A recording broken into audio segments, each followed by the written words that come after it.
This evening's meeting is held in public to ensure that all those involved or interested in the planning application can see and hear the decisions are made. It's important that the speakers are able to present their information without interruption, and that the council members of the committee are able to hear and consider the material presented. Only those people who have been notified are able to speak, and ask everyone else to remain quiet, not to interrupt the meeting, and to allow the members to make their decisions. We want everyone that council meetings can be photographed or recorded, and I would ask all participants to recognise the importance of the planning process. And please can everybody turn off or silence their phones. Now before we go any further, did everybody register their car in the office downstairs? Because if you haven't, you would be, there's a long meeting. Nasty to find. You've all registered, okay, thank you. Right. Item 1 on the agenda is apologies for absence. We've received apologies from Councillor Meta and Councillor Gemma Auckland will substitute, and Councillor Nigel Dovermore and Councillor Veronica Fletcher will be substitute. Are there any declarations of interest? Yes, Jackie. Yeah, item TWC 2021-0191. This application has been discussed at the Telford Wrekin Council, which I am a member of, and have had no discussion to concern. Yes. Same application. Just to say, I do know one of the speakers, Mr. Subaru, remember the public. We haven't discussed this, but I do know him. Okay. It's not something we've discussed. Any other declarations? No? Right. Item 3 on the agenda, the minutes of the previous meetings. The meeting of the 18th of May, are there two record? Yeah? No, Chairman. I can't get into my, it hasn't woken up yet, but the declaration I made at the last, at that meeting regarding my connection with the match that has Boudoir School, it has recorded that I am the director of the school, of the match, and in fact it's my wife who is the director. I'm not a director. Well, a member of the board. I'm just a member of the board. I'm not a director.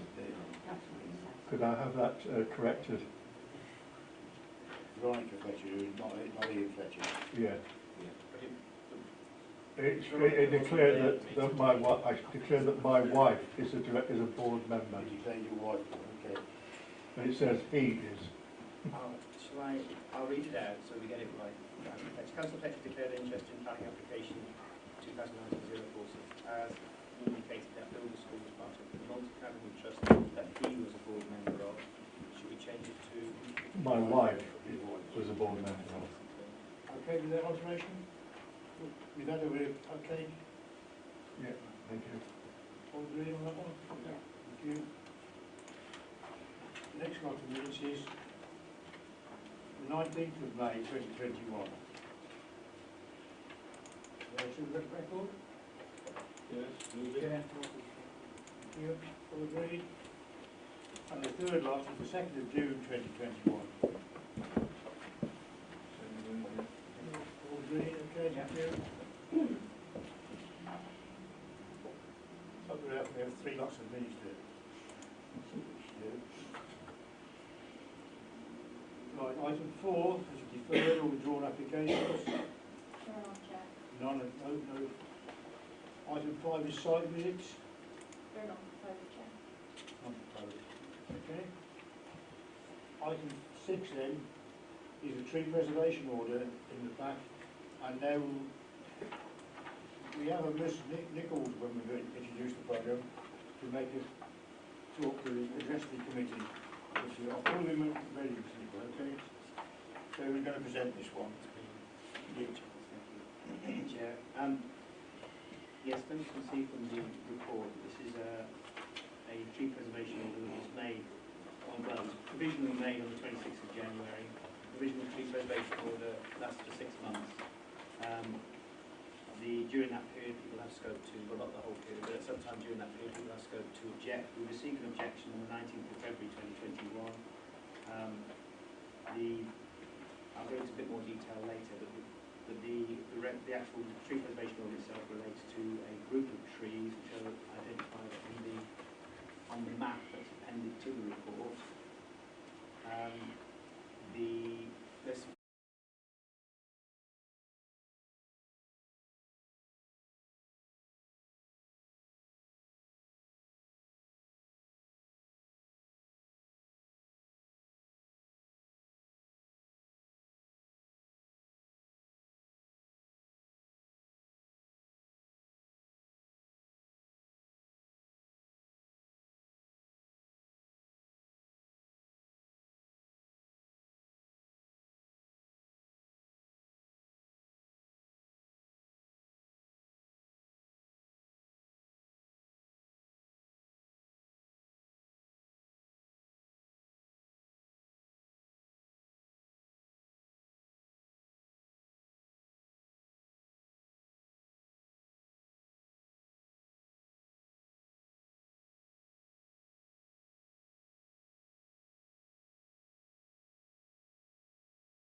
A representative from the Forestry Commission actually came to site to actually do what we were doing and agreed what we were doing with the licence. So all the management to date has been overseen by them.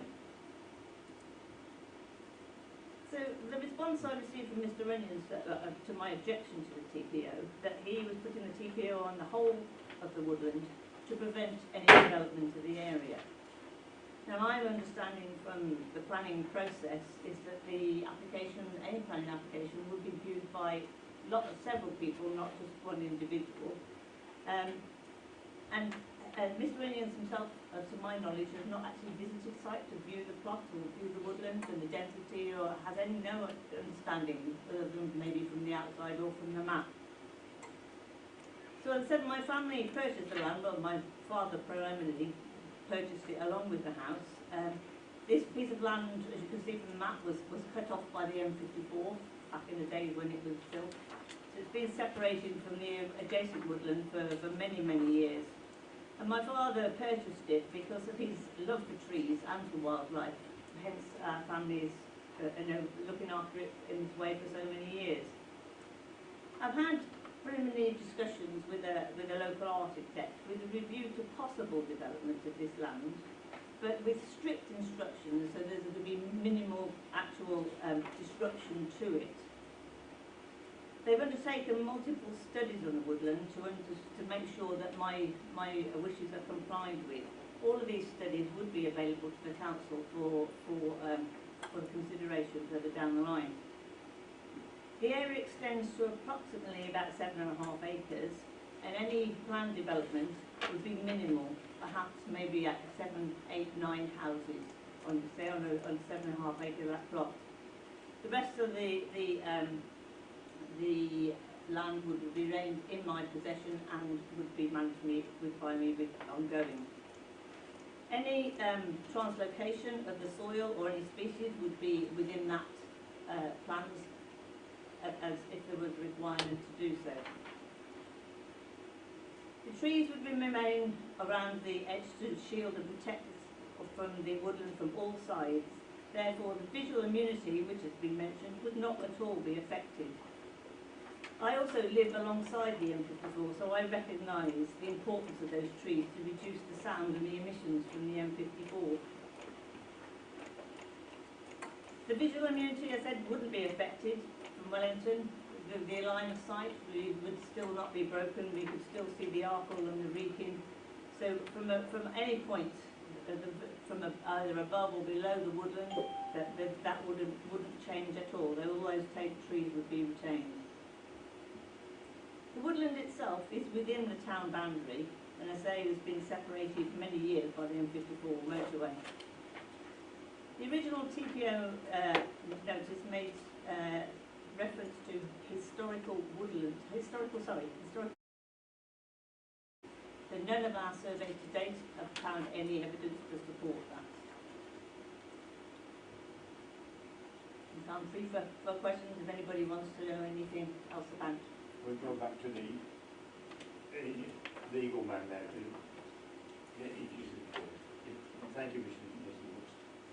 It doesn't involve an exchange. Okay. Yes, we've had the details of the objection. That was in fact Mr. Woods has outlined as much as you can have in the written documentation that you've already seen. So it was a summary with some applications. That's helpful. The fact that Ms. Nichols has said it's already ancient woodland, that's not a reason for not granting the tree preservation or the group of trees. In fact, it effectively supports how important these trees are as a group.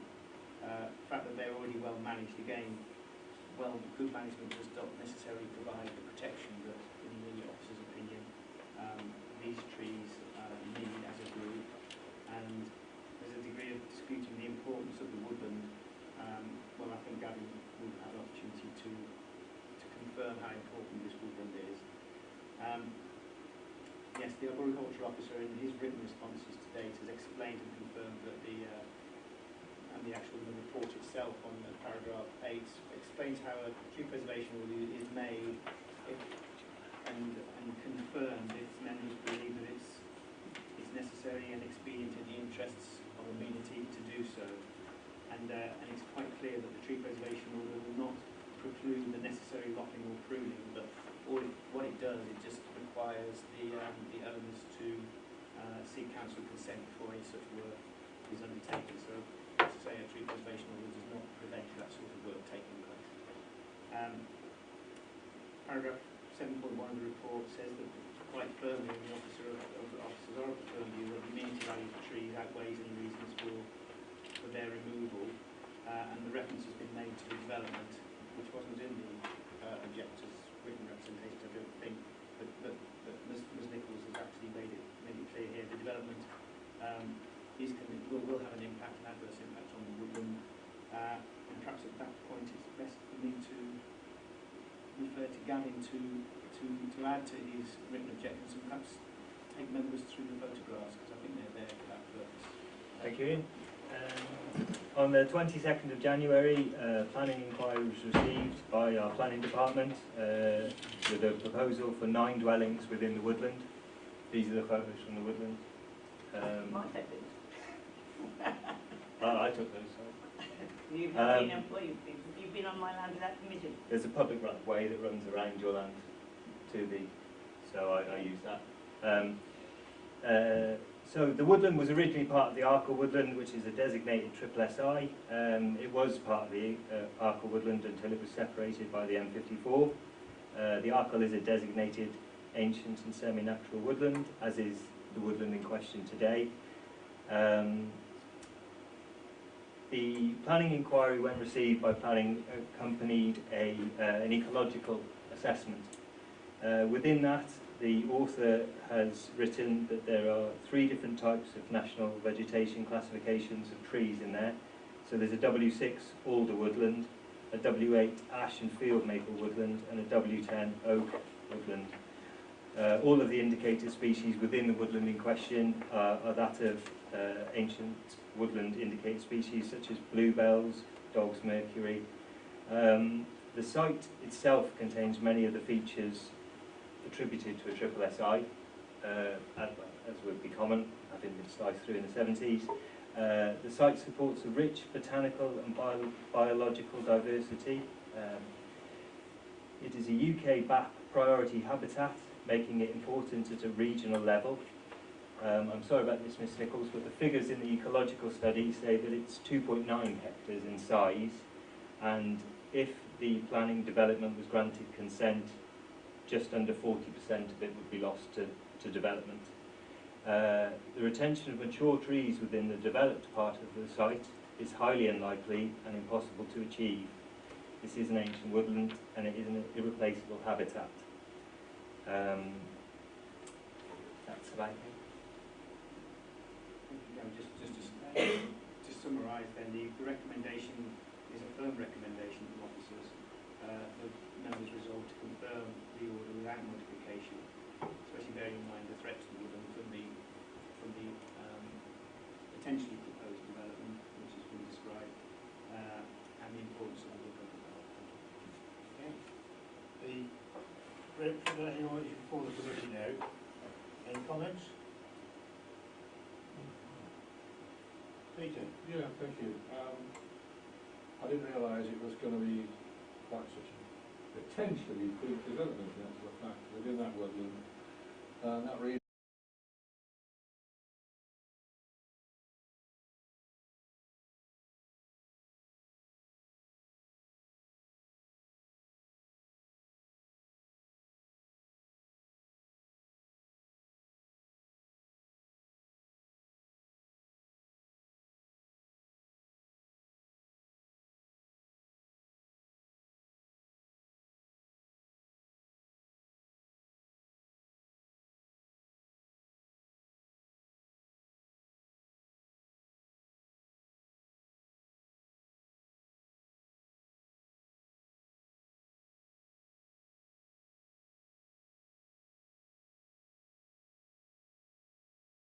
that is the point, I think, really.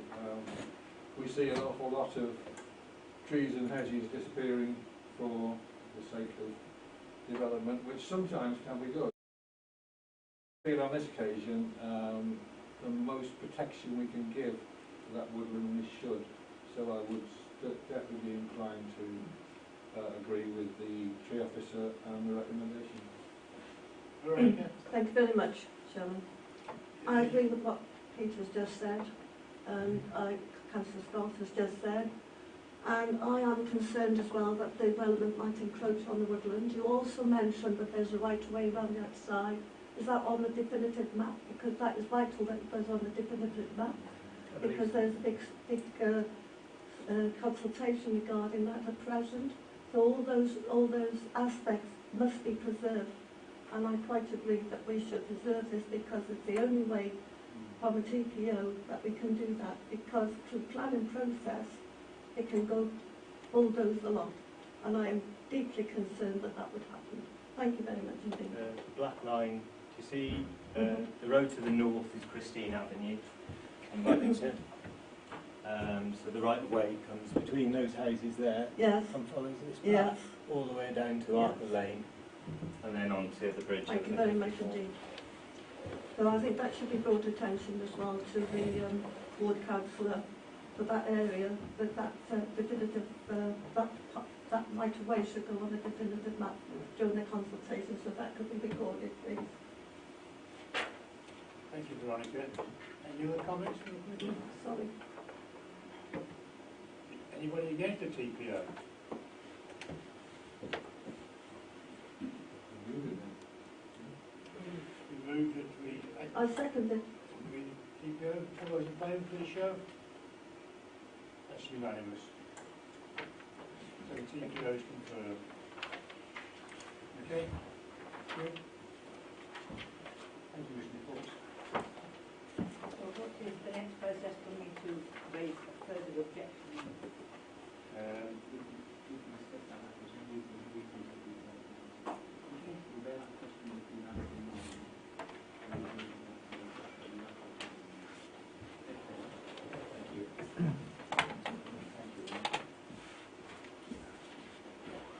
We're now to item 7, the plan application for determination. Now, I'm not going to take these in the order they are in the report. I'm going to take the land adjacent to 4 Tunnel Cottages first. That's TWC 2021/0191, because I've got two speakers on this one. So, maybe it's you. It's you, Karen, sorry. Yeah. Just before to highlight in terms of who the applicant is, as strata developments, and that the leader of the council is a member of that board. Yeah, sure. Yeah. To clarify, just as a preliminary point of view, because there has been a suggestion that because the leader of the council is a director of the applicant company Strata, the precise name Strata Housing Development, it's in the report, that this creates an issue for members of planning committee. But planning committee members are put forward by political groups to reflect the political balance of the council.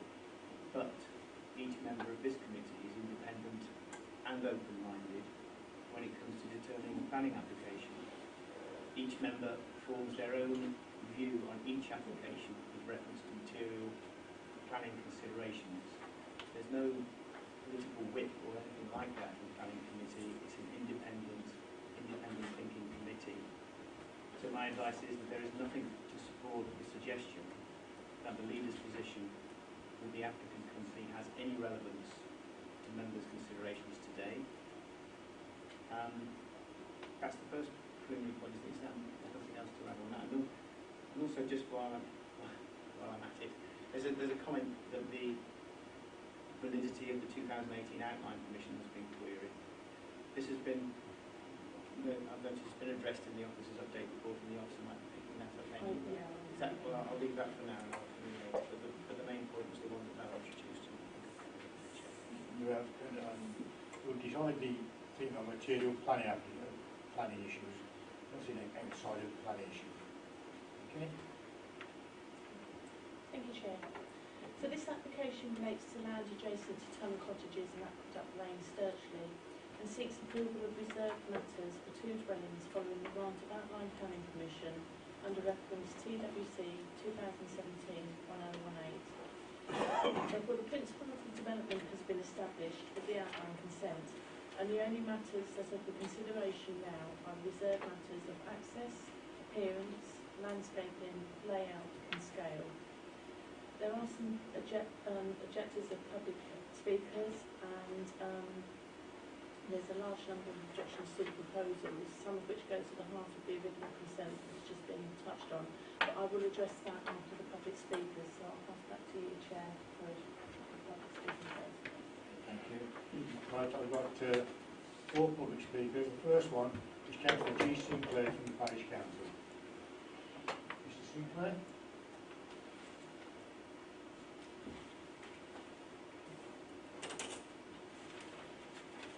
We have 3 minutes, Mr. Sinclair. Thank you. Can I have the pass these round, please? I did ask earlier and it was okay. We can't use COVID for a start. Sorry? We can't pass papers around due to COVID measures for a start. And then in terms of the process, they should have been handed out already. Well, they have been circulated. Yeah, that's fine. If that's the one,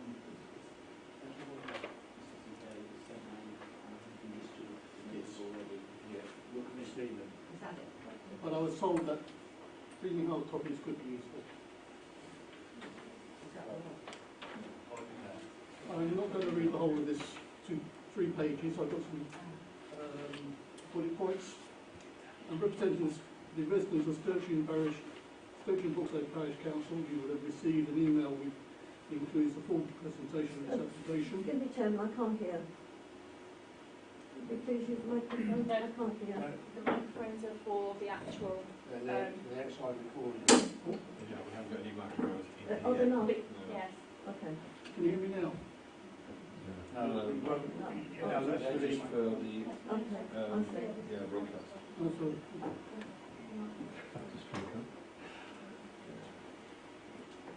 You have to protect your voice. Wrekin Housing Group and Telford Wrekin Council Planning have not made a thorough audit of the street. Therefore, this board is not in the possession of all the facts to make those in a informed decision. There is no mention of pedestrians, cyclists, horse riders, football traffic, of which the council has given a 3-year grant to for the playing field. The latest display in the recent plan is incorrect. The X point is an arbitrary decision. Display must have a feature that prevents vehicles from crossing the middle of the road. There is no physical feature on the road. There is no provision for the feature in the plans. This makes this display void. As a reminder, the plot is less than 20 metres wide. Impossible to have a visible display. There is no footpath running across the sites or the cottages or at any point on that side of the road. The Ordnance Survey map line is inconclusive to its meaning. There has been no path when the development opposite was built in the 70s or when the Tamil cottages were built sometime before 1838. The hedge along the side of Telford Town Park is protected. The hedge across the front of the site is an extension of that hedge. The site is not a garden or building plot, therefore has the same protection. The entire length of the hedge, probably dating back to the Domesday Book, can be aged in several parts as being 150 years old. The rightful owner of the plot is in doubt. The last known purchaser is the owner of number 4 Tunnel Cottages. Wrekin Housing Group has not submitted proof of purchase or registered the land. It is questionable how Wrekin Housing Group got to hear about this site and why they are so determined to get their way after almost 20 years of failed applications. This is a waste of Telford Wrekin planning and the residents' time and stress. It has been shown that the hedge is ancient. It is protected, including that part in front of the plot. There has never been a footpath. Display is faulty and void. The audit is incomplete. The land ownership is in doubt. This application is faulty in many aspects and must be dismissed. Is there any questions? We come to that later on. Thank you. The officers will reply to what you said in a few minutes. Councillor Arnold England, the adjacent ward councillor. Well, Arnold, you've got 3 minutes. I'll let you talk. I'll try and do it in 10. Tunnel Cottages planning application 0191, and I represent residents in the Brookside ward, which is directly adjacent to and affects residents in my area, and I thank you, Chair, for allowing me to speak. Aqueduct Lane is a narrow historic lane with a bend as it approaches up the hill to the proposed construction site. The proposed site for construction of 2 dwellings is directly opposite the junction with Knightsbridge Crescent. There are currently, adjacent to the proposed site, 3 cottage dwellings with no parking provision, resulting in a number of cars and a van parking on the narrow lane. Due to the narrow lane and on-road parking, the traffic situation is already somewhat precarious. Delivery and service vehicles and quite possibly emergency vehicles already have some difficulty negotiating the bend, the parked cars and access to Knightsbridge Crescent. The creation of additional dwellings will undoubtedly exacerbate an already difficult situations for vehicles accessing and egressing Knightsbridge Crescent. I understand there are regulations regarding visibility display. Due to the already difficult conditions, it is stated that buildings so close to the road junction, coupled with the on-road parking and quite logically additional on-road parking, the visibility display is insufficient and technically incorrect. My residents are concerned that the previous outline planning permission application is now out of date and submissions by the landowners is therefore outside the rules for consideration at this time. There is also loss of amenity to my residents, loss of ancient hedgerow, and I was interested to hear the officer say that ancient hedgerow must be protected. Loss of flora and fauna, also damage to the environment and their appreciated view of natural landscape.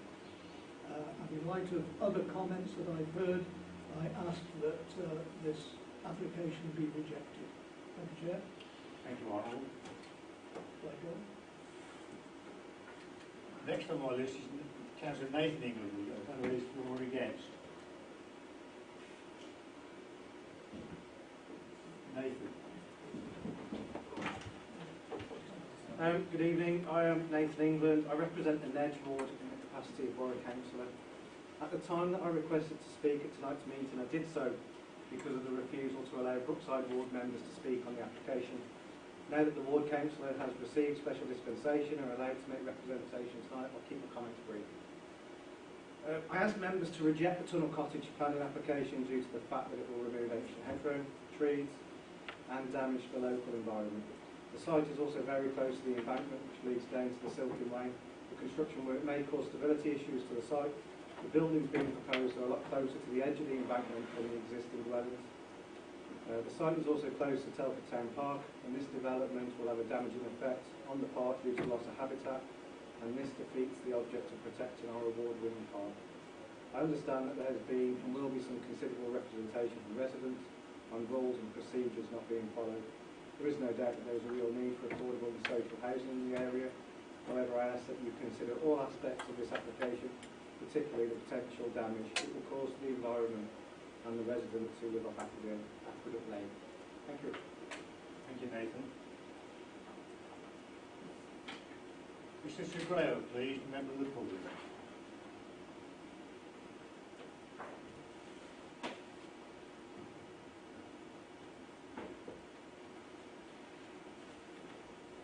Hi, evening everybody. I'm here to object the planning application on various bases. Some have already been put up by the councillors. But the original plans issued in 2018 were not actually to scale. As plot width was stated to be 27 metres wide, when in actual fact it's only 20 metres wide. This was picked up by us as members of the public and not picked up by the people who approved the outline planning permission. The plans have now been resubmitted and are correct 20 metre width. But I asked the question, if this was looked at today, would outline planning permission be given based on the 30% smaller plot? The footpath out the front has already been mentioned. This is very, very important because this is where the visibility display is being measured from. And it is not acceptable to measure it from that position. Previous planning in 2015 was withdrawn because the visibility display could not be met up 2 by 44 based on a 30-mile-an-hour limit. The speed assessment was done by the applicant. This reduced the speed theoretically to 25 miles an hour until visibility display at 2 metres by 30, 2 times 33 should be met, but still cannot be met. The reason for this is that the visibility display, if you look in the Manual of Streets, version 2007 on page 93, which has Thomas Telford's name against the issue of it, the visibility display must be measured from a minimum of 2 metres into the plot, not outside the plot.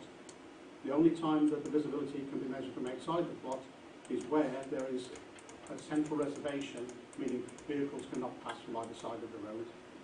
This visibility display can only be 10 metres from either side. I know personally, I've looked at it, I've measured it, it's 10 metres either way from the correct position. The width of Aqueduct Lane is only 4 metres at maximum. There's no way you can put a central reservation in it.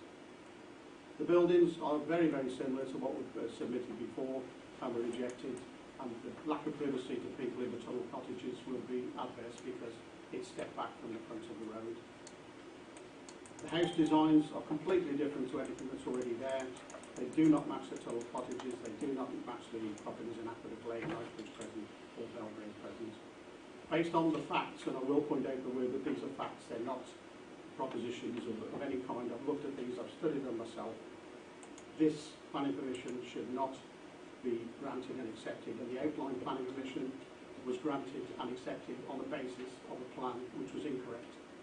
And the scale of the plan is one of the 4 pillar stones that should be checked by any planning committee before it's passed to any level. On the conclusion, the facts point out this should not be accepted. If for any reason that it does get accepted, I know the visibility displays cannot be accepted, and God forbid if anybody got injured, killed, or whatever, because of this being accepted due to an accident, I think people who signed the dotted line will have to look and make themselves responsible. Thank you, Mr. Segredo. Okay. Karen, you come back now. Okay, thank you. And to the board, front. Okay. Sorry, yes, thank you, Mr. Segredo. I said thank you, sorry. Okay, no worries. So, as we've already established, outline planning permission was granted for the erection of 2 dwellings on this site. Sorry, Outline planning permission was granted for the erection of 2 dwellings on this site after being reported to the planning committee back in 2018. The reserved matters application's been made within the required time period, and this actually hasn't been brought up, which is where we many of the representations refer to this land being located within the boundary of the town park. It is not designated as green network, although it is acknowledged that land to the north-east and north-west is designated as such. The land is designated as part of the built-up area of Telford and White Land, where development is acceptable, as was established in the granting of the Outline Planning Permission. And this matter is considered in detail in paragraph 8.2.3 of the officer's report. This application is with reserved matters only and relates to the construction of a pair of semi-detached two-bedroom dwellings. As a reserved matters application, the only issues for consideration are whether the access, appearance, landscape and layout and scale are appropriate. In reference to landscape layout, scale and appearance, these have been assessed in section 8.3 of the officer's report. It is acknowledged that the layout of the dwellings differs from that to tunnel cottages, but as a small row of 3 properties, this doesn't form a strong feature in the area, which has a mix of properties. The setting back of the new dwellings allows the prominence of the older cottages to remain the focus of the lane, with the modern development setback reflecting the character of modern development opposite. This layout also enables the provision of off-road parking in order to meet the current adopted parking standards, and as such ensuring highway safety is not compromised. Whilst this would result in the loss of an area of hedgerow, this is not protected, and a condition is proposed requiring a replacement hedge to be planted rear of the visibility splay. The layout does not result in the loss of residential amenity due to overlooking, overbearing or overshadowing. It is accepted that the outlook from the neighbouring property will be affected, but the right to a view is not a planning matter. In terms of access, the principal consideration is whether the proposals are capable of meeting the requirements of condition 12 imposed on the outline consent. This required the provision of 2 metres by 33 metre visibility splay, and a plan has been submitted demonstrating that this can be achieved. I think we've got the plan. Whilst it is acknowledged that the Parish Council have objected to the proposals, the issues raised have been addressed in the officer's report, or they relate to matters of principle which are not for consideration here. No statutory constitutees have objected to the proposals, and as such it is recommended that the application be approved subject to conditions as per the recommendation in the report. Thank you, Karen. For the committee then? Who wants to go first? Peter. Thank you. Yeah, just a few questions really. We talked about an ancient hedgerow. We've been told that today. It's an ancient hedgerow. Can that be confirmed? First of all, I mean, what does it actually mean, an ancient hedgerow? How old does it have to be? But how old is this particular hedge? That's one question.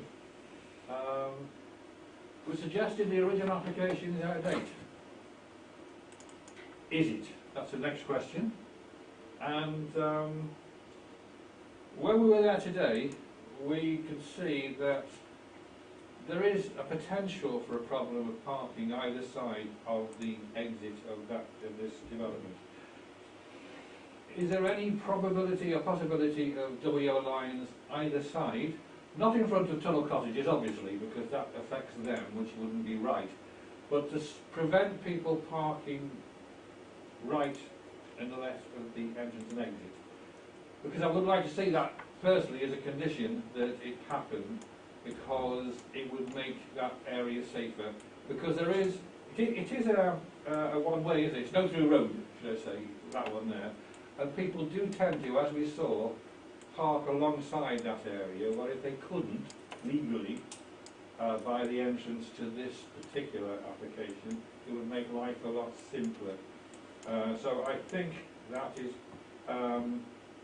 Someone else, one of the speakers said that the application originally was incorrect.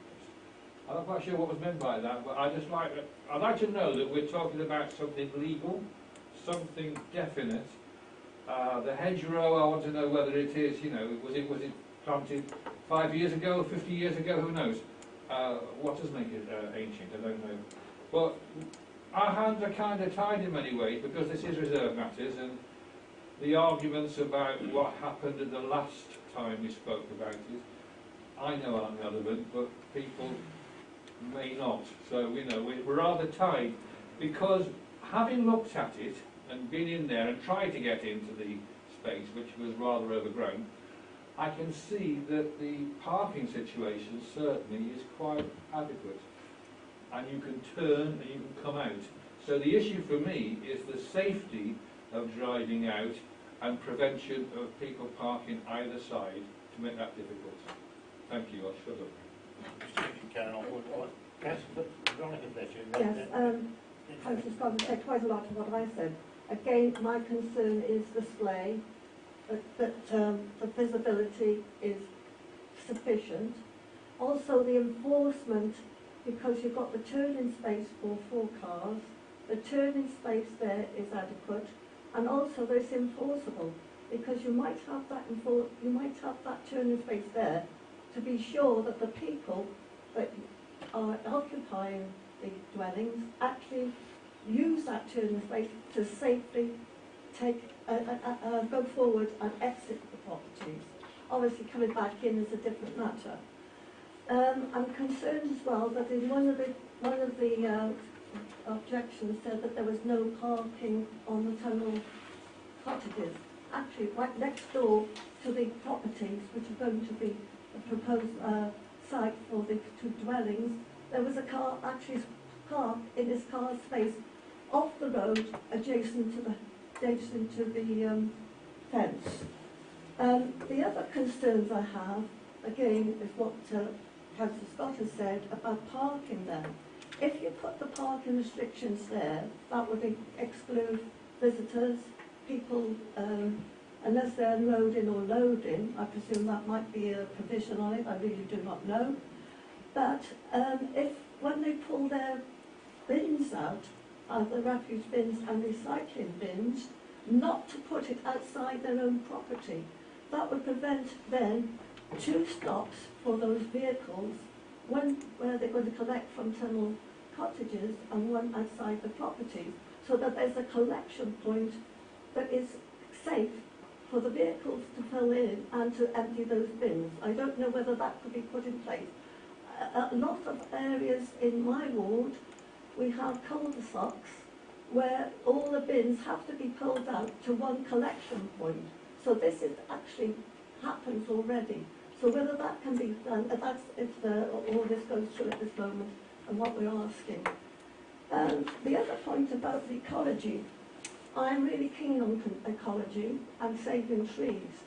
I've ascertained that those trees that are on the site, there's only one viable tree on that site, on the plot. The rest are all seedlings that have grown, and obviously with the weeds. Around the back of the property, there is loads of trees which mask the plot from the town park. I understand everything from the side of the fence on the boundary. Those trees will remain because they're on the town park site. Anything else that's not viable will be removed. But also I always believe that there should be mitigation. When you take things away, there should be mitigation. And I understand from the amended information that we've had, the ecology of that site is being taken care for with replanting of trees and also the hedges and everything like that. And also that would be in the previous online and outline planning commission. So all those ecology parts are there. And the bat and bird provision, and it was, this was the April 21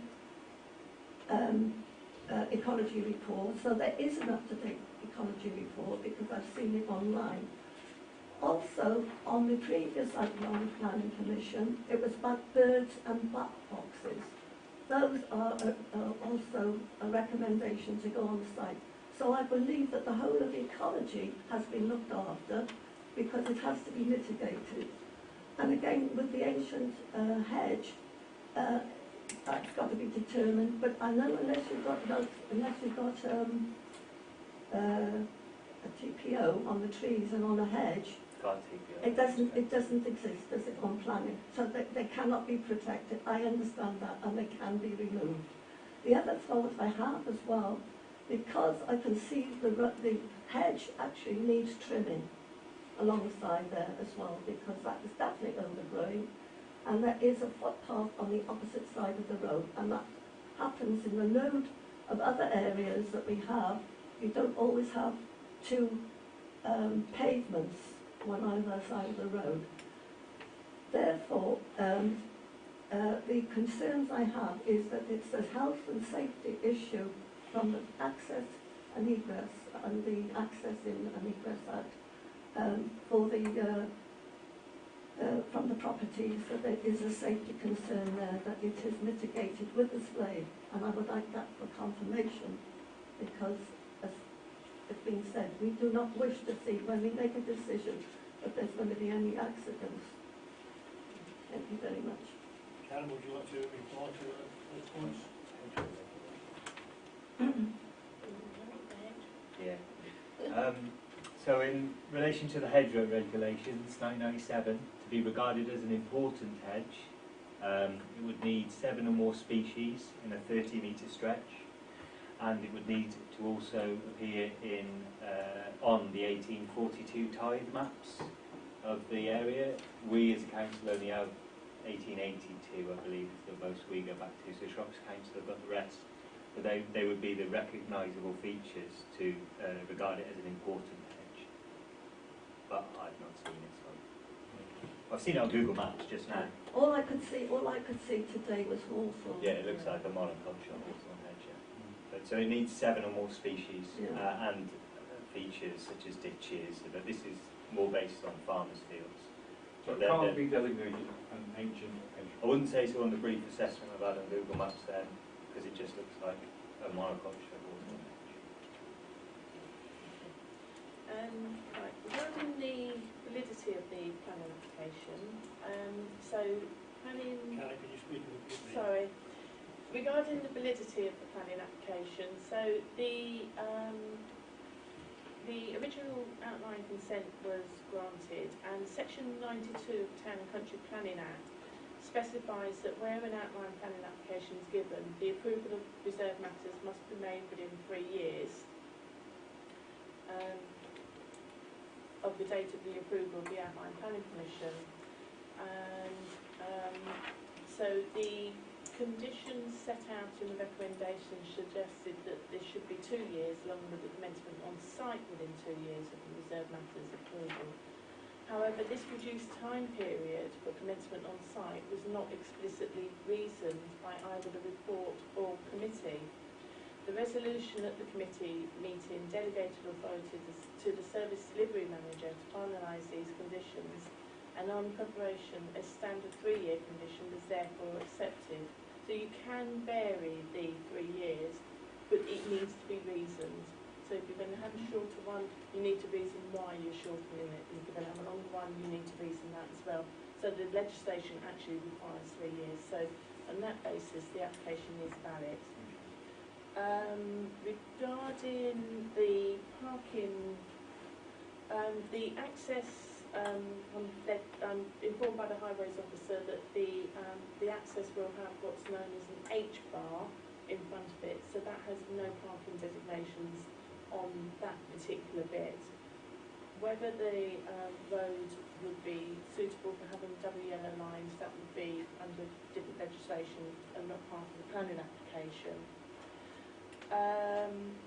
There is a condition requiring the provision of the parking area and returning area and for its retention in perpetuity. So we do have a condition covering that. As you correctly said, all the issues around the biodiversity, they were set out on the outline consent, and anything that's not discharged by this application would still need another submission for details to be discharged. Thank you. The bin collection point, There is one there. I can't see one. There isn't one, no, condition one. We can put something on there. We could condition that. Thank you. Is that everything? I think that's everything that was raised. And the continuing of the hedge, because it's definitely overgrown as you go past, because we went through a little, Oh, yeah. through yeah. a little footpath round into the town park area. Yeah. But the continuation of the hedge definitely needs maintenance. I think it's down as ours to maintain, to be Pardon? honest. I think it's down as a council hedge to maintain. Yes, yes. But we are in Bird's Nesting. Yes, however, it certainly needs August it, and obviously it's got a sign there for dog pollution, so obviously the council are aware of that little footpath in. So what you can do about it, I mean, it definitely needs sanitation. Yeah. Well, thank you very much indeed. Really Okay, kind. thanks, Karen. Oh. Next, Janice. There was some mention of the plots originally being only 20 metres wide. And on doing the site visit today, I could see it wasn't, we were trying to guess as to how wide it was. And there was some mention of the original scale of the plan being incorrect. Has this been sorted? Has this been addressed? Yes, as part of the application process for this application for the reserve matters, following lots of consultation responses that considered that it was out of scale and wasn't correct, the officer sought for a topographical survey to be undertaken, and the proposed and existing levels as well were also ascertained and put forward as part of the amended plans. So the scale that's in front of you today for consideration is that which is and can be developed. So it is a valid application that's still in the report. Okay, Janice? Yep. Chairman. So, just so I'm clear and that I've picked it up correctly, so the splay for vehicles to come out is correct? Yes, it is. Unfortunately, you can't see it very clearly, but the blue dotted lines on that map, Yeah. they are, so it's set in 2 metres from the site boundary, Yeah. and then they measure out 33 metres in each direction, and it has a clear splay in each direction. Okay. Because I think with regard to, you mentioned about a T-bar being put in. Now, I know from previous things when T-bars have been put out that people do generally park on them. So I think probably with regards to an access point of view that... Sorry, sir. You can't, the committee's now in session. Yes, I understand, but I can clarify these. No, sorry, I'm sorry, we cannot have interjections from the public at this stage. Sorry. So I think from that point of view, I think I probably concur with Councillor Scott on to put in a recommendation forward with regards to double yellows to support a safety recommendation on access instead of a T-bar. But yeah, it's a space for that, correct. Yes. On with regard to the double yellows, when we're considering an outline application, if those features are necessary, that's the point that we seek that sort of obligation.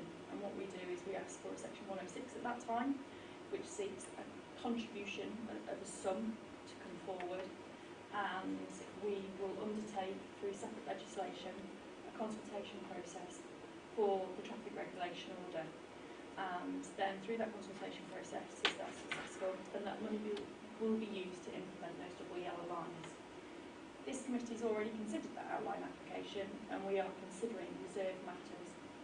During that original outline application, access was considered quite significantly, to the point that a technical recommendation in a condition was put on for a visibility display. That was also assured that that could be implemented.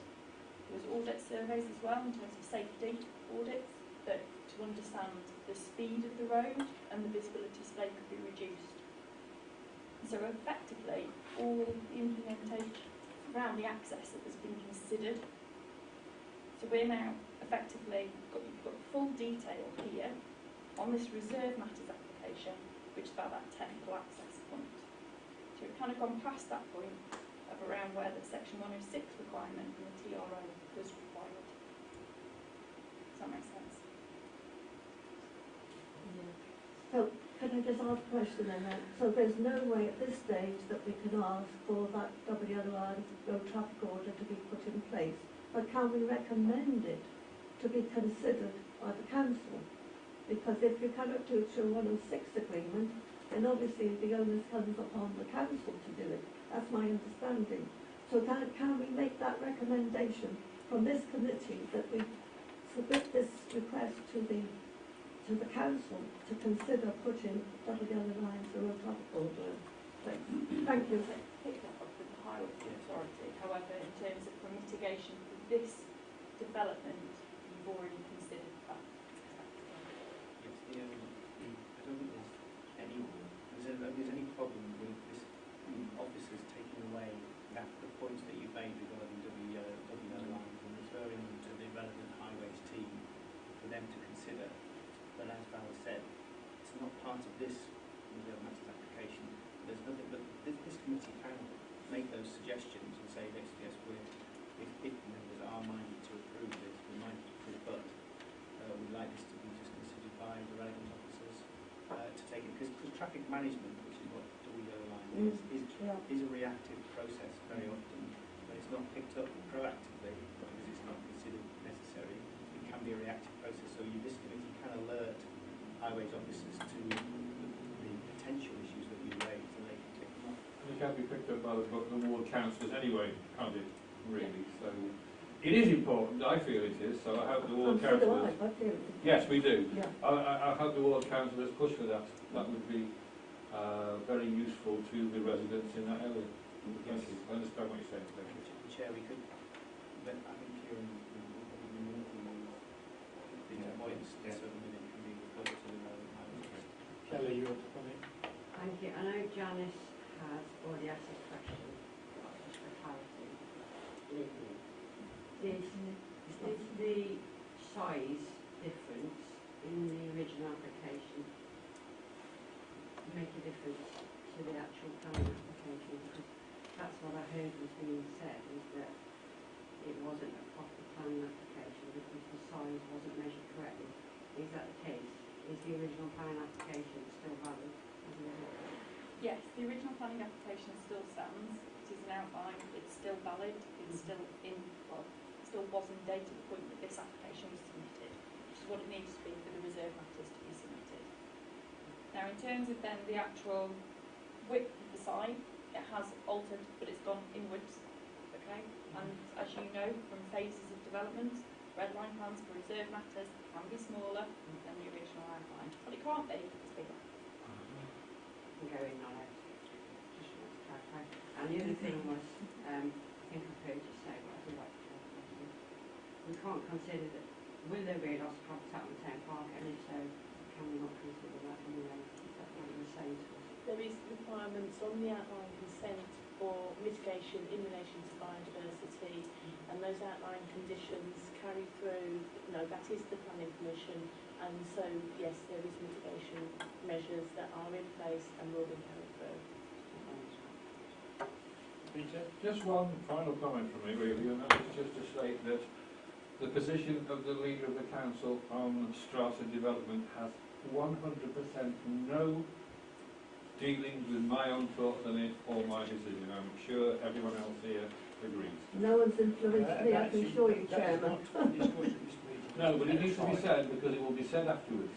Thank you. All right, thank you, Peter. And no one's influenced me, Chairman, either. Councillor Fletcher?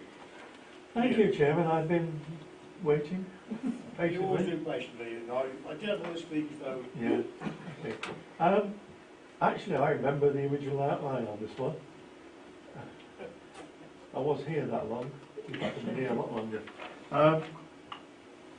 At that time, there was considerable discussion, as the development manager said, on the access and the visibility displays and the computations.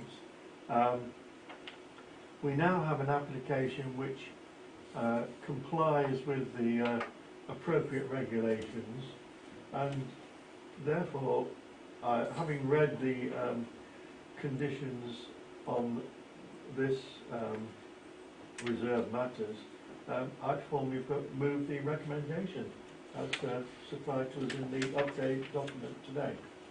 Thank you, Councillor Fletcher. The second for that? Yeah, Ian. Just to remind them, there was a bins condition. Is that taken? Well, I haven't got a second yet, but second by Peter, so yes.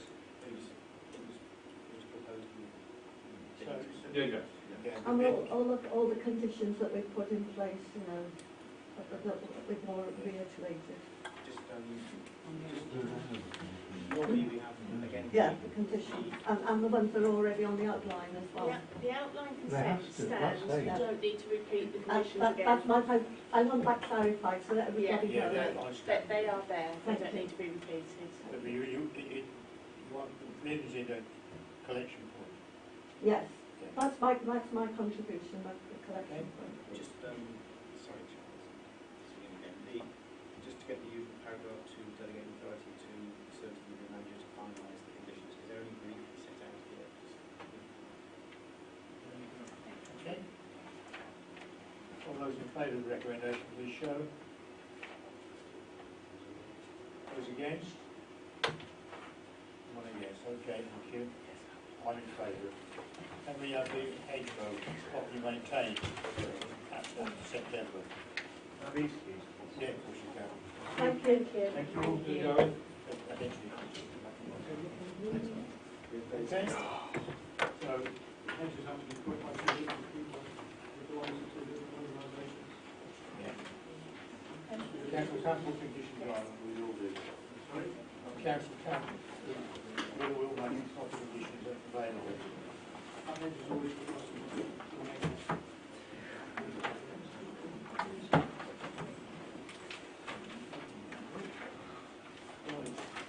Ask a question about the double yellow line. You like to put on line to complain. I just mentioned there about another application in the same area where I live to put double yellow lines to move the vehicles from outside the property you're proposing to build to park outside my house now. One of your councillors today parked on the road and blocked access to one of my neighbours' drives. You're really going to move the vehicles up the lane. I think maybe one of the lanes the vehicles to be sat on. Just beware that the double yellow line is very moving after the line. Okay, thank you. Thank you. Right.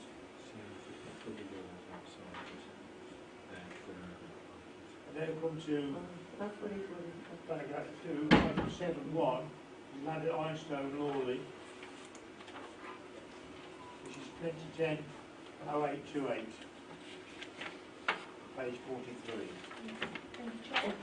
So this is a deed of variation. This deed of variation seeks to vary the affordable housing element of phase 10 of the Lawley Sustainable Urban Extension from 12.5% to 10%. The bulk of affordable housing remains homes for affordable rent. I believe we have a speaker, so I'll pass back to that first, please. Councillor York, the Parish Council. Just before I start, you know it's made mention of the fact of the administrative error that's highlighted in the regulated addendum that we received at 5 o'clock last night. So obviously my comments will also refer to the original report, which I hope that members are aware of the administrative mess up. Yeah, I'm sure Mr York, the members of the committee got the information received, seen the progression of the report. Yeah, as I say, we are going to be referring to the old report as well, Yeah. because it has to be concerned. Thank you. 3 minutes, Mr York. The Parish Council were astounded at the content of the original report and intended a strong application. Even with the new report, what confidence can we parish councillors give to our electorate when such admin errors are made and policy decisions are made behind closed doors that even the consortium were apparently unaware of initially, but then divulged to the public only last night because, if we believe, of further technical gremlins. Regardless, let's look at the original report, the new supplementary information, and comment accordingly. The original para 1.3 officers in their own words say, affordable housing no longer serves a planning purpose. So, why ask for it in the first place? Why have it in your housing policy? Does this authority no longer have the mantra of decent housing for all? The original para 2.3 is succinct in statement that 25% affordable homes have been secured. Patently, this is totally incorrect. Only 507, including these, from an expected 825, a shortfall of 318 units.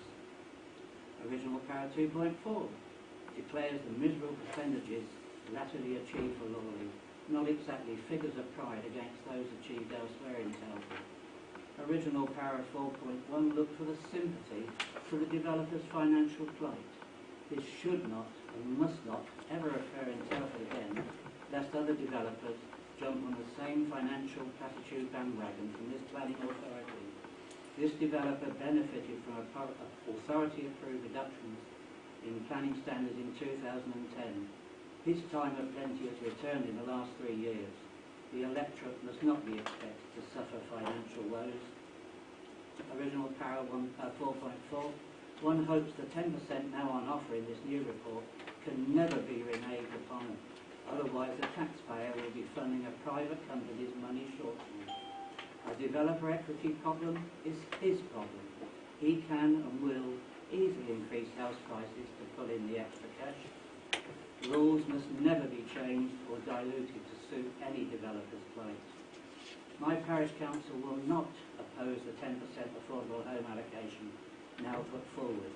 We do, however, object to the waste of hours of parish councillors and staff time to prepare an objection to the original report, then to be confronted with a new situation last night, which has been around for days.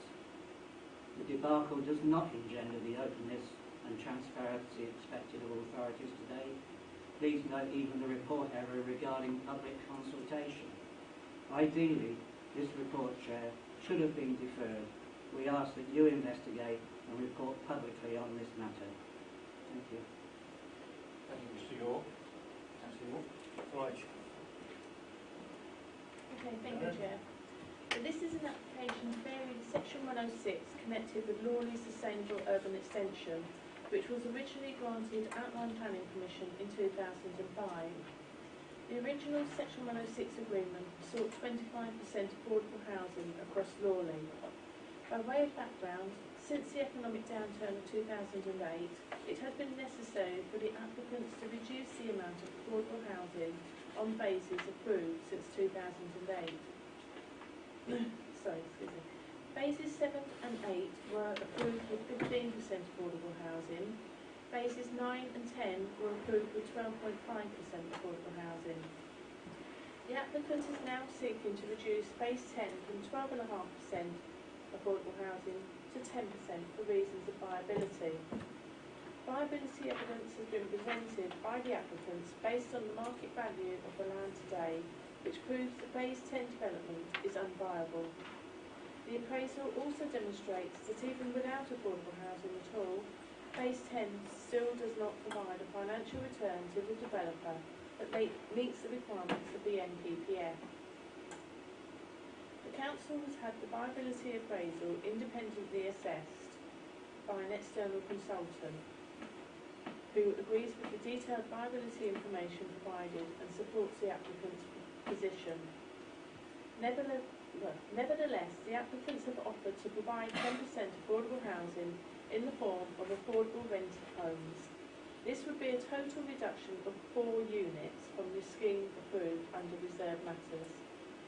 Taking these factors into consideration, officers accept the applicant's justification that the Section 106 as approved is now unviable with respect to phase 10 and needs to be reconsidered for the applicants as willing developers to continue bringing the site forward and prevent it stalling. There are no other obligations to renegotiate, and as such, the only matter to consider is the variation of the affordable housing requirement.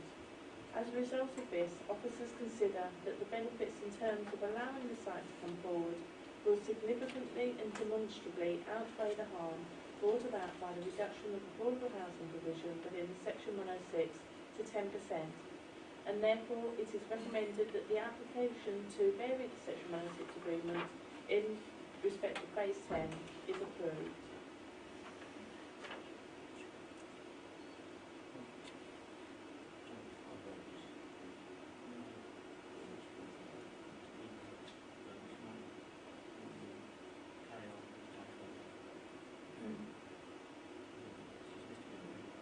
Before we go on, one of our councillors is missing.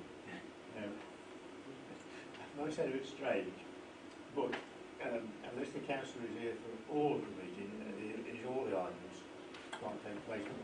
So, as she only missed the Karen, she knew the day before,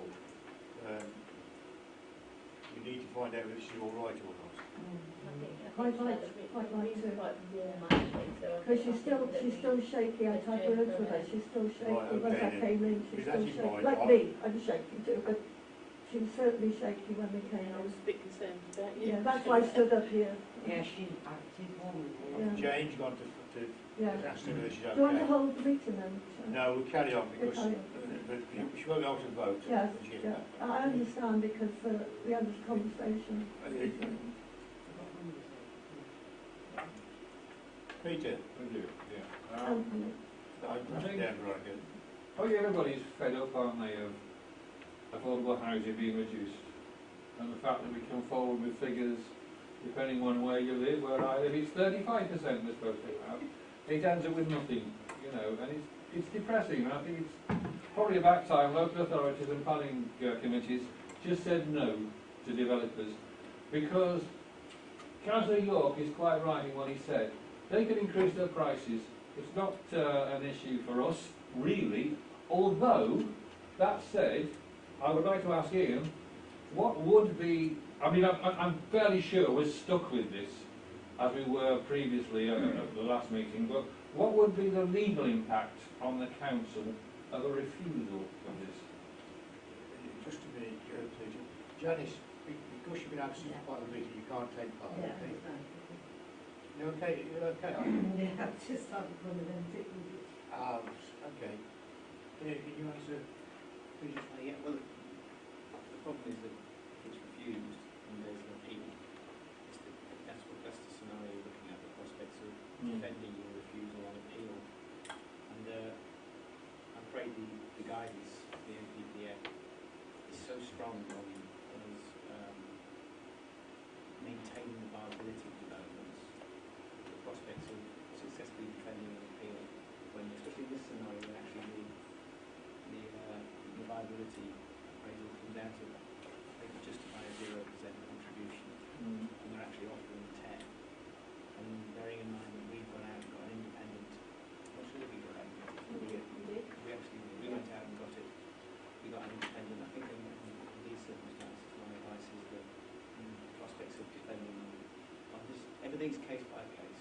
We might get somebody slightly different down the line, but on this one, which is the one we're focusing on, you have a viability appraisal that says the developer justifies 0% and they're offering 10. So it's my advice is that prospects of defending that one pretty well. I mean, I know historically sometimes it becomes worse over time. However, really the viability of a development is the developer's problem, it's not ours, and it should never be. And reduction in affordable housing is simply wrong, and we ought to, going forward, try and change that. But I think we have got our hands tied on this one, which is a pity. Yeah.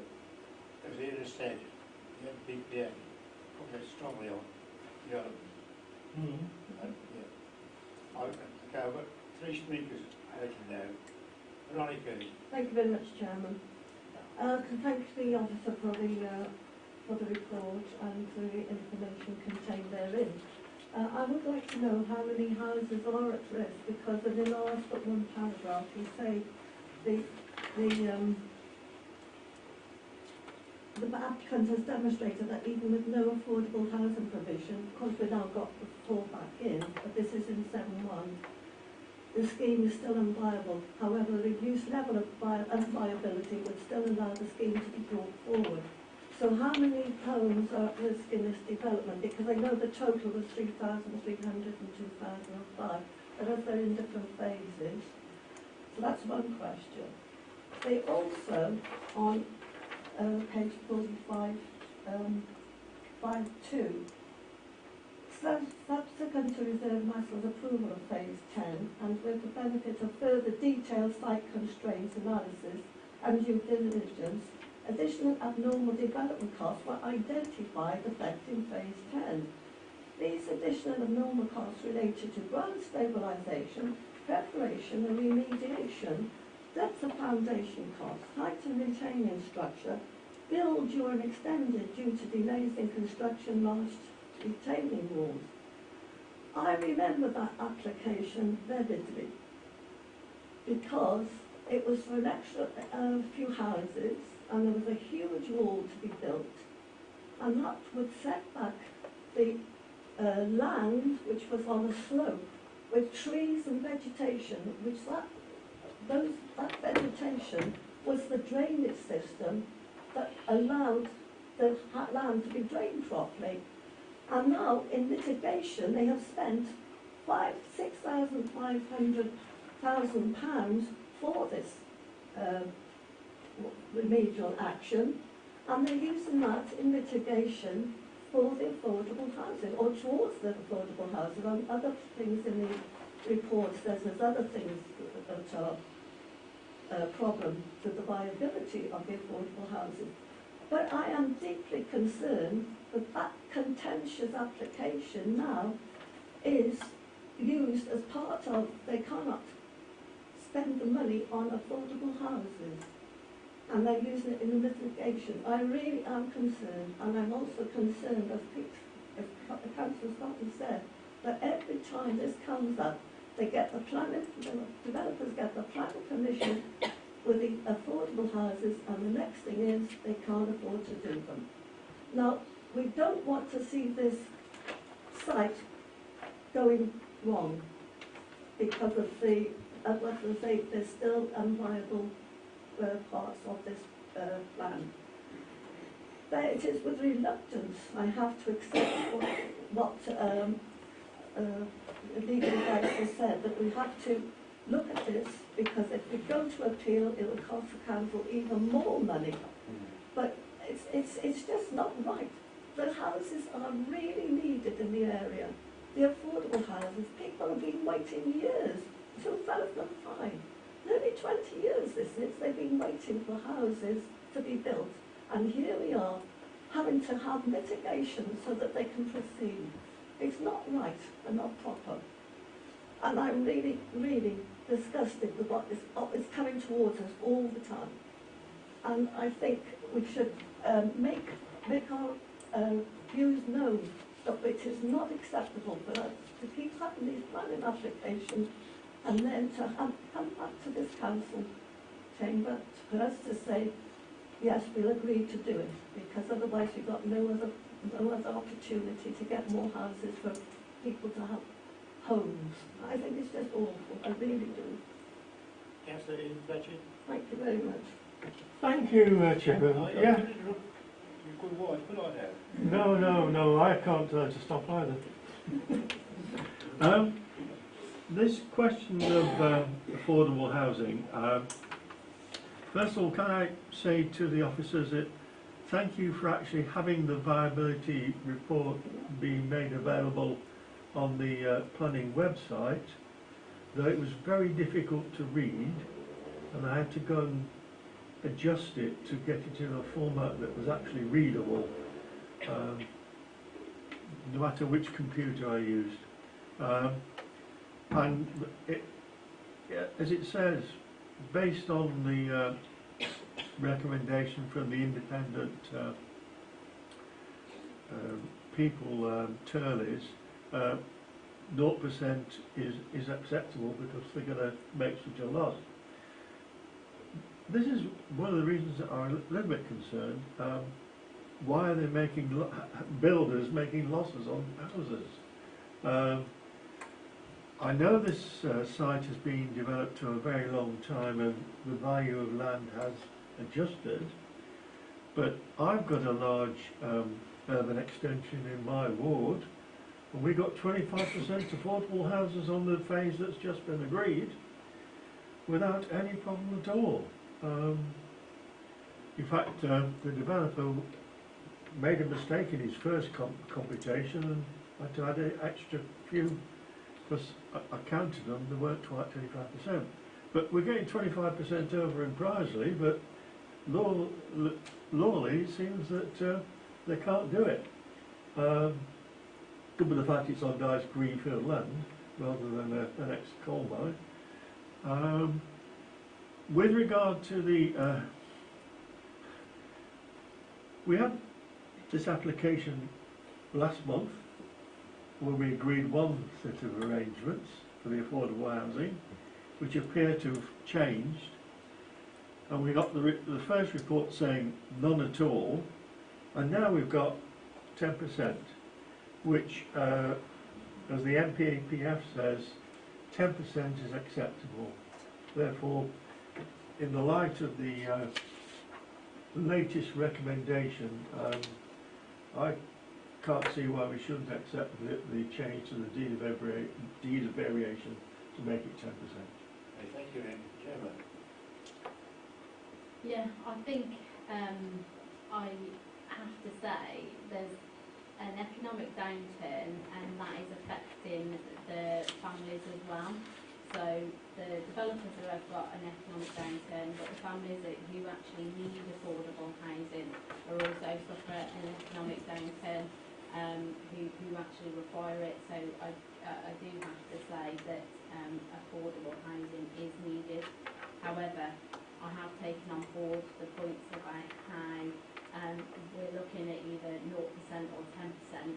So we've got 10% of affordable housing for families. But again, I don't agree that there is things that potentially developers can do to make things affordable, and I think have been stated here tonight with regards to putting prices up to allow for more affordable housing within the area. So I think, yeah, that's the point I want to make, and I think it probably does need looking into in the future about affordable housing. Any other comments? It's been moved that we accept the recommendation. Is there a second for that? A second by Jackie. All those in favour, please show. And Janice can't vote. Yeah. That's carried. Okay. So, ladies and Councillor York, think about the affordable housing. Our other ones would be cabinet left for housing. Okay.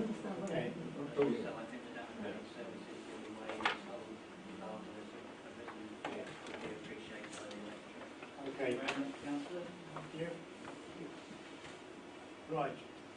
Let's go to the final one,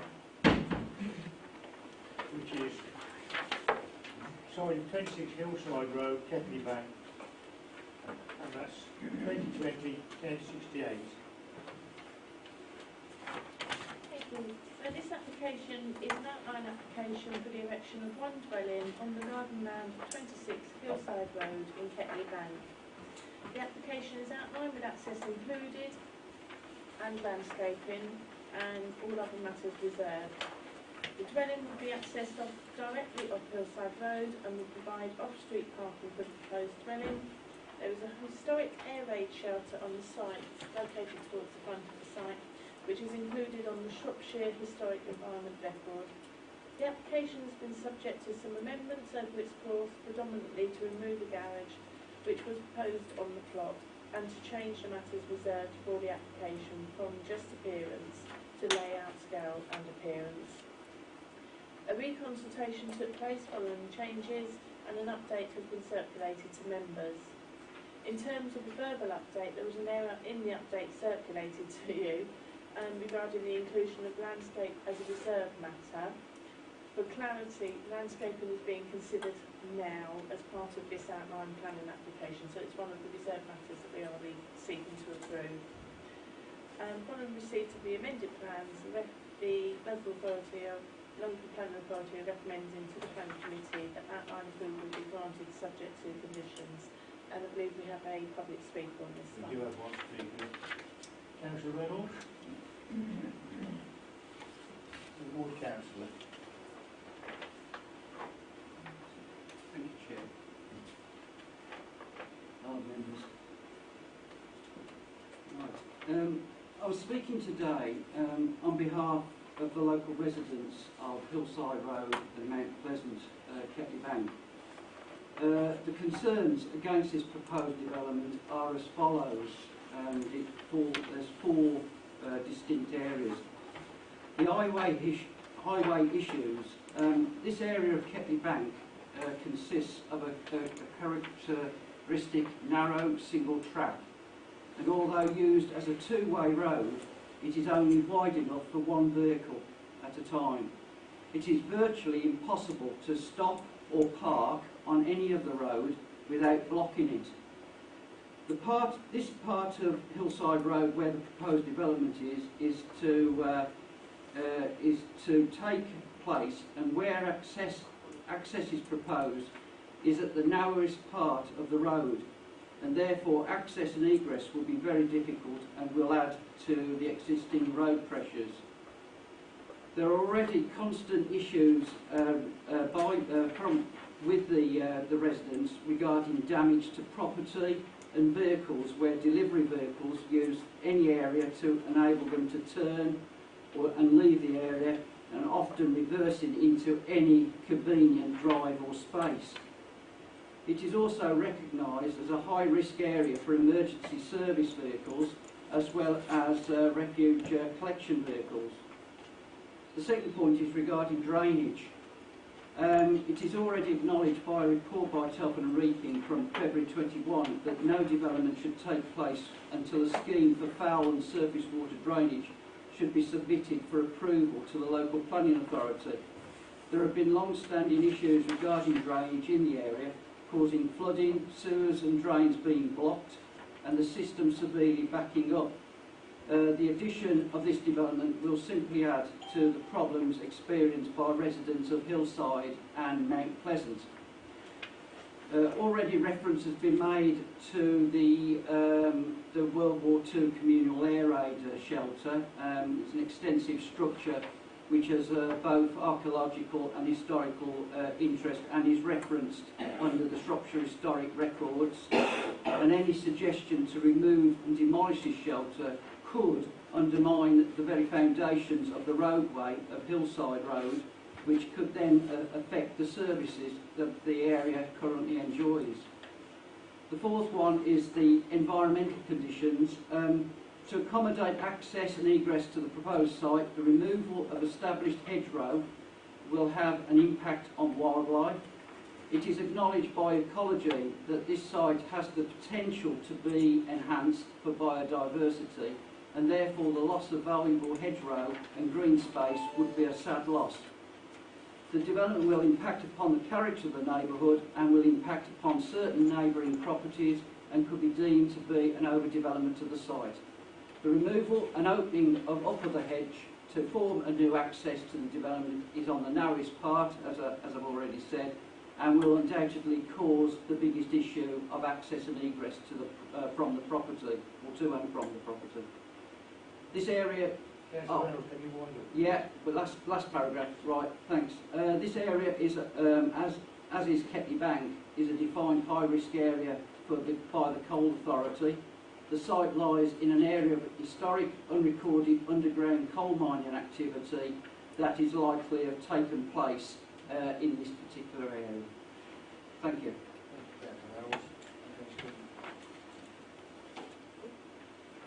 Thank you. Right, so, as we've said, this is an outline application for the erection of one dwelling in the current garden land of 26 Hillside Road in Ketley Bank. The site is located within the urban area of the borough, and as such the principle of development is acceptable. Indicative plans indicate that the proposed dwelling could sit comfortably within the plot, with parking provided to the front of the plot with private amenity space proposed to the rear. As the application is outlined with all matters reserved except for access and landscaping, the other matters have not been considered at this stage.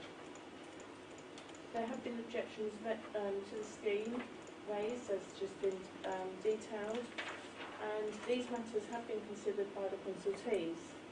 In response to comments regarding highway concerns, the Highways Officer has reviewed the scheme and raised no objections subject to the inclusion of appropriate conditions.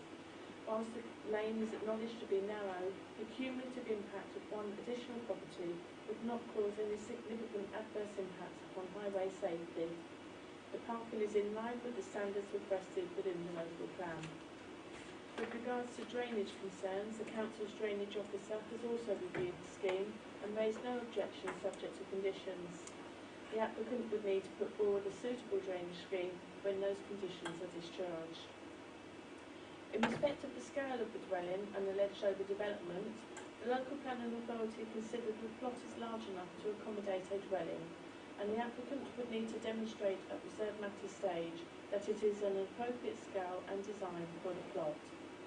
Officers have stated in the committee report that the bungalow would be favourable to ensure the building would not be over-dominant and to ensure no loss of privacy to neighbours occurs. Finished floor levels would also need to be determined through the reserved matters application. With regards to the loss of the hedgerow and biodiversity, only a small section of hedgerow will be removed to facilitate the new access. The remainder will be retained as this forms part of the character of the site. Impact of construction work on vehicles has also been raised as a concern. The local planning authority would include a construction management plan when the consent is granted, so that the types of vehicles, parking for construction vehicles, hours of work, and measures for mitigating dust and noise can be assessed in order for any disturbance to be kept to a minimum. Residents have also raised concerns regarding damage to private property due to large vehicles. However, this would be a civil matter covered outside of the planning process. With regards to the historic Airway shelter, the local planning authority has requested that this is retained through the proposal and are confident that the applicants can bring forward a scheme at reserved matter stage which achieves this.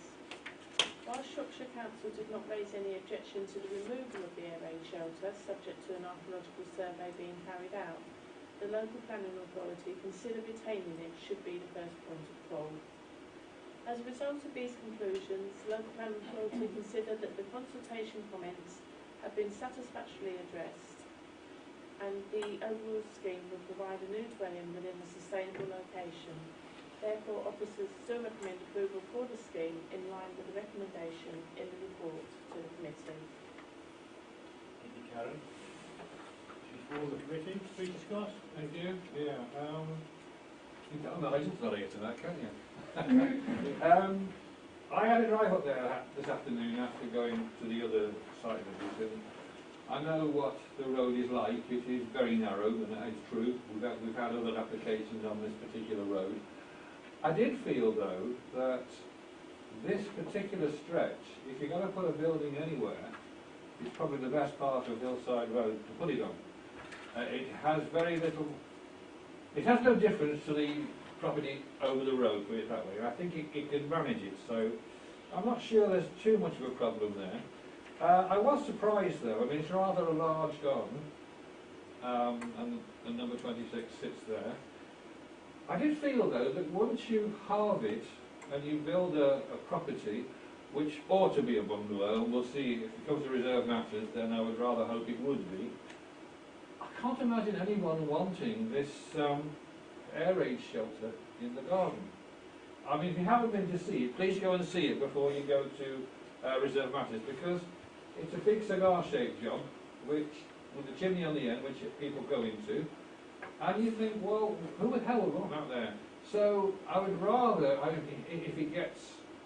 if we keep it, fine, but if we remove it, I can see, as Councillor Reynolds said, the potential impact on the road could be massive. So that for me is the game changer on this one as to what happens going forward. I can see the sense of giving outline permission, but it really has to make sense once we come to reserve matters, because the air raid shelter is the difficult part of this for me, and I really do think anyone who's interested in this one at all should go and see it. You'll see what I mean. And just going back to the building itself, whatever it is, 2-storey, no. Bungalow, yeah, probably. But the road itself, it's far worse everywhere else on Hillside Road. This one, if you come out, you've got quite a long way right and left where you can see pretty clearly. Narrowness, I accept that, but I do think there's a probability of something going here, but when it comes to reserve matters, A, it has to be the right one, and B, that air raid shelter needs sorting out, because it's a huge problem as I see it. Thank you. Ian Fletcher. Thank you, Chairman. I see that we're approving the access, but I couldn't find any note about the visibility spray on that access within the report. Perhaps I missed it, because as my colleague Councillor Scott said, Hillside Road is a very, very narrow road, and I can remember a previous one that we had down the bottom of the road, which was quite difficult to deal with. So, can you answer that question? What the visibility display will be for this proposed development? I don't have Wi-Fi access to access the consultation response. The highways officer has said that they support subject to conditions. There's no mention of visibility display actually in the report. Yes, I know. We'll just call it out. Just find it. I've got access. I'm going to have a quick look then for you. Raise an objection.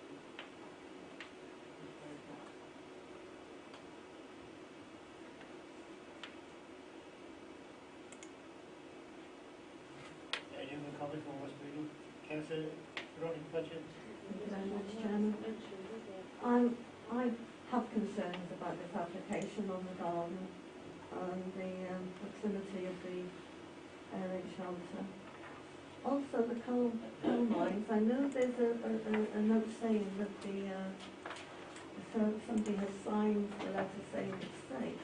But with all coal mines in the whole of the borough, there are other coal mines that are there but nobody knows about. So if there's some there might well be others there. And I think a more in-depth look at what the coal mining situation is should be undertaken, because, as I say, it's going up a slope. People start making their little tracks into the mine and then decide it's not viable, and then they go somewhere else. And this is happening. I remember a site on the Rockledine Wood area, which is part of our ward. On that piece of land, it's a green field, and there are horses on it now. There were horses on it before, but when the application came through, it was for a block of flats and houses. There were already 2 coal mines on that place that said that they were all right. And then there were other coal mines which they knew were there but couldn't trace. And therefore, that piece of land was no longer viable to be built on, and I think it was sold on. Therefore, in these circumstances, it's been brought to our attention about the coal mines. We've not been there to say, oh, that's safe, but what is safe, what actually is under it. There's an air raid shelter that's been dug through the land, which could undermine the whole of the area as well. I think we need to know more before we say yes to this application. Thank you very much. And the other concern I have is it says on the 838 about the boundary on the site, and the existing boundary wall in the property of Greystone Garth at the rear of the site. The plans to increase the height of the boundary wall to create more privacy and for new trees to be planted on the north boundary has anybody spoken to the adjoining occupants to see if they can accept that? Thank you very much. Those are my concerns. Yeah, do you want And to comment? obviously it's the impact on the whole Yeah, area. the highways response is, local highway authority makes no objection to the proposals, apart from planning conditions. One is C13 development not permitted until approved plans for parking, loading, unloading, turning, etc. And it's properly laid out, surfaced and drained, and the space maintained free of any impediment. And then development access drive shall be surfaced in bound material from minimum distance of 5 metres back from the sign boundary. So it doesn't look as though they actually checked whether there's a proper visibility space available for this access. In their report, it doesn't mention it at all. So that concerns me because it is a narrow road and getting in and out with walls and things. Karen, do you want to come back? I'm afraid I know no more than you. I mean, looking at the plan, trying to imagine the visibility space, it looks like they are achievable within the Is it not requested because it's such a narrow road in terms of the speed of the road that they're not required? probably, I should imagine so, because you can't go very fast on that road. I mean, I've drove along there, so that's probably the reason why. And bearing in mind we are reliant on, in terms of our technical officers to guide us with that, they haven't suggested that there's any issue with the ability to access. So we've gone and put a report in front of you based on that. So if the highways officer misses it and doesn't look at it, then it's okay. No, it's not acceptable, is it? However, we Well, he are hasn't reliant mentioned on it. our officers, in terms of the visibility space aren't mentioned on every single application that we deal with. They're only brought up where they are actually specifically required in that condition. The officers specifically just listed conditions that are necessary rather than any sort of information in the background by the looks of that memorandum that's been submitted to the case officer. And then going into the coal authority and raising issues in terms of the matters that Councillor Fletcher raised. The coal authority are obviously our technical advisor in regard to that aspect, and there is quite a detailed response that's been submitted for that, as a coal mine risk assessment report has been submitted with the application that they have assessed. The report confirms that there's no coal mining entries within the application site and concludes that the chances of unrecorded mine shafts being present within the site are very low. Nonetheless, we note the recommendation that should be vigilant, should be maintained during groundworks, and therefore have suggested a condition that no development commences until a scheme of intrusive investigations have been carried out, and that is what our officers have proposed. So development can't start and then have a risk and then be moved on. They've got to do it now. They'll have to do it prior to the commencement of the development. And it's quite detailed in terms of what that ground investigation should look like as well. So any development moving onto the site will be aware of that in terms of what boreholes to drill and at what depth. And that together with the drilling that's already been done for the World War II Airway shelter as well. That destabilises it as well, doesn't it? It looks at the whole site. Yeah. Thank you. We need a comprehensive report, don't we? Yes, it's asking for ground investigation. Yeah. Okay, any other comments? The recommendation before us then. All those in favour, please show. Recommendation. I'll vote earlier, sorry. Is there a move for this recommendation? I'll recommend move and second. All those in favour of the recommendation, please show. Those against? 2 against, 3 against.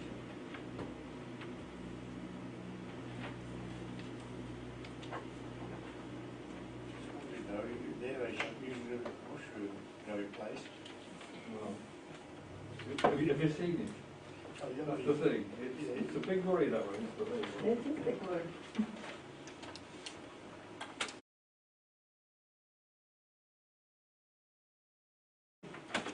Yeah, thank you all for attending. Thank you, Chairman. Thank you, officers. Yeah.